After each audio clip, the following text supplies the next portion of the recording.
A train travels at a certain average speed for distance of 132 kilometre. मतलब एक train आपके पास यहाँ पर है, वो ट्रेन यहाँ से यहाँ तक 132 किलोमीटर 132 किलोमीटर जाती है एक certain speed, average speed v से। फिर कह रहा है क्वेश्चन में then travels a distance of 140 kilometre, फिर 140 किलोमीटर जाती है at an average speed of 4 kilometre per hour more than initial speed. Initial speed क्या था v, पहले 132 किलोमीटर v से चली, फिर v से मोर देन 4, v प्लस 4 से अब 140 किलोमीटर और चलती है, 140 किलोमीटर और चलती है लेकिन more than 4 kilometre per our की स्पीड से।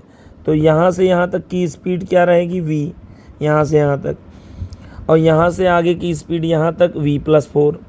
ठीक है, कह रहे हैं अगर पूरी जर्नी में यहाँ से यहाँ तक, यहाँ से लेके यहाँ तक पूरी जर्नी में लगा समय 4 आवर्स है, तो what was initial speed v बताना है, क्या रहा होगा। चलिए बताते हैं।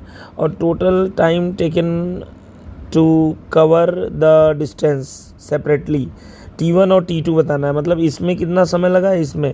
चलिए देखते हैं। सबसे पहले speed equal to distance upon time, time equal to distance upon speed. ठीक है, तो अब यहाँ का टाइम t1 क्या हो जाएगा, t1 क्या हो जाएगा, t1 प्लस t2 आपको दिया है टोटल टाइम यहाँ से लेके यहाँ तक प्लस यहाँ से लेके यहाँ तक, टोटल टाइम दिया हुआ है 4 आवर्स। और टाइम का फार्मूला होता है डिस्टेंस अपॉन स्पीड।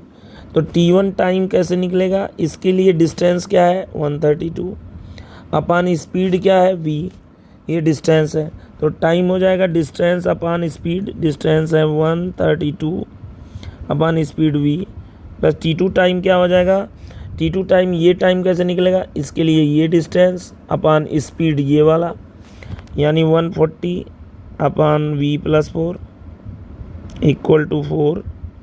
जल्दी से इसको सॉल्व करते हैं। ये 1 35 33, एलसीएम ले लीजिए इसका, v into v plus 4, v से v cancel, 33 into v plus 4 plus 35 into v equal to 1। Cross multiply कर दीजिए इसका यहाँ पे।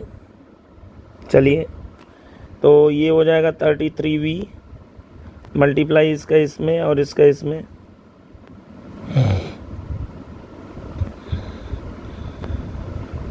प्लस 35v इक्वल टू ये यहाँ पे v स्क्वायर और प्लस 4v बन जाएगा, ये वाला उधर जाके इसको सॉल्व कीजिएगा।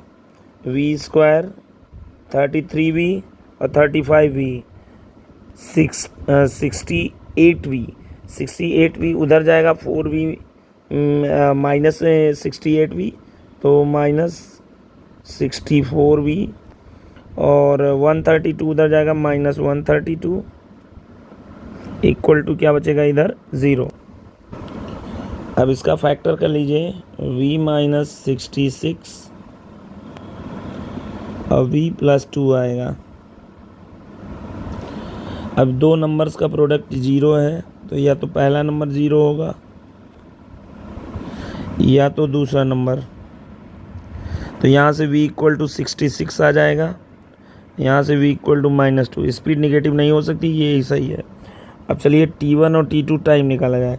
स्पीड है ये आ गया 66 और ये आ गया आपका 66 में 4 ऐड करेंगे 70 किलोमीटर पर आवर, तो टाइम t1 आवर निकल के आ जाएगी आपकी। टाइम t1 हो जाएगा time equal to distance, t1 distance क्या है 132 अपॉन स्पीड क्या है 66, ये आ जाएगा 2 आवर्स। ऐसे ही t2 time equal to distance upon speed, t2 के लिए डिस्टेंस क्या है 140 अपॉन स्पीड क्या है 70, ये भी 2 आवर्स। दोनों में टाइम सेम लगेगा, दोनों मिला के देख लीजिए 4 आवर्स आ रहे हैं टोटल जर्नी का टाइम। ठीक है।